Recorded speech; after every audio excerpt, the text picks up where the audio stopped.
Hello,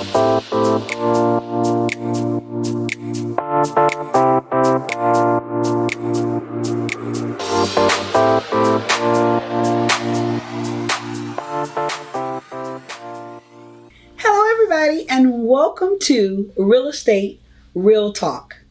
Now, today's episode, we're going to be talking to Miss Cindy Fenty of Greater Orlando R.E.R.T. Welcome, Cindy. Thank you so much, Susan. I'm so happy to be here with you ladies. We are so glad to have you. And of course, you know, I got my A team. I got Devin. I got Sarah. Hey. We ready to go. So today what I want to talk about, y'all, is I want to talk about who are the players in a real estate transaction. Who do you think they are? Wait Wait a minute. I knew this was going to get everybody excited. I knew it. Let's take it one at a time. So let's start at this end of the table. Devin, who do you think the players are? So I think the number one player would have to be the buyer, because if you don't have someone buying anything, regardless of a sale, what can you do? That's true. What about you, Cindy? Well, I don't mind being a seller's agent because it's kind of a little easier being a seller's agent. The buyers have to come. So I'll say sellers. Okay. What about you, Sarah? Well, you can't do anything without a realtor, so I'm gonna go ahead and That's key. I'm gonna throw that out there. Yes, throw it out. Okay, Yeah. so you need us. We need you too. So I would go ahead and say the realtor. Okay? And I think the next person in that equation would be the lender. Absolutely, Because we need Yes. money. Yes. Absolutely. So Yes. let's talk about it's each individual player. I'm a real buyer's agent. I love to work with buyers because you know they want to buy. Absolutely. When you get a buyer, you can you find out what they can buy, how much they can buy, and I get to go and we get shopping. You know, so that's why I really like buyers. Now selling, that's different. I know you sell a lot, Devin. Well, you know what? I mean, I'm a little bit in the middle. I like to be a buyer's agent. I also like to be a seller's agent as well, because I do feel like the listing agent runs the market. But I do enjoy working with buyers simply because when I was in 11th grade, me and some of my really, really close friends used to stop by open houses at least twice a week.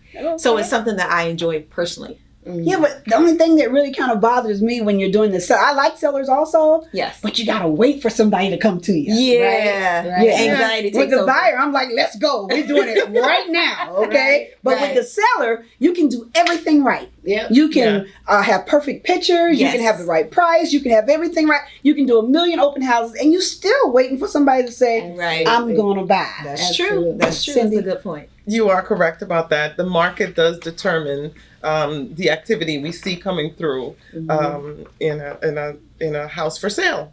So as I said, it is a little easier than being a buyer. There are less components to it, but that's only my personal view because I have many hats that I wear. Well, Cindy, I got a question. And you say you like to work with sellers.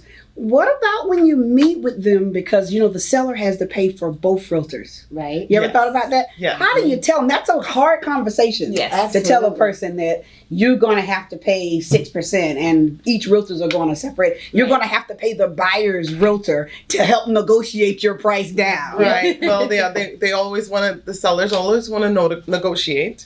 They always want to negotiate. And I think a lot of times they speak to their friends and whatnot, and they try to really go low on your commission. But I just reassure them, listen, I'm going to do everything in my power Absolutely. to sell your home. Yeah. So you have a good team behind you. Sarah? Yeah, I mean, I agree with her, but I also know that there's fees that come to realtors when you get a listing. So now I'm paying for you to have a stager, I'm paying for you to have a photographer, I'm paying Absolutely. for all these things. So it's a whole different cost when you're working with sellers. I personally love working with first-time home buyers. I think it's the most exciting, the most Yeah. rewarding. It is. It is. And I feel like it really is something that like they don't even know that they can do. And I definitely had that mentality before ever getting into real estate. I'm like the first one in my family ever to purchase a home. Yes. Okay. So, you know, I really feel like Congratulations. Right. Yes. That's I really feel like first time home buyers is definitely more what I love working with. But, you know, you need a good lender to be able to work with first time home buyers. Absolutely. So you know what? I actually thought that we spent a lot of time talking about the buyers and the sellers, but I don't Right. think that we spend enough time talking about the lenders, and they're very important. They're key. Yes, they are. So make sure you tune in next week when we go over more in depth over the lenders and other key players in the real estate transaction on Real Estate Real Talk.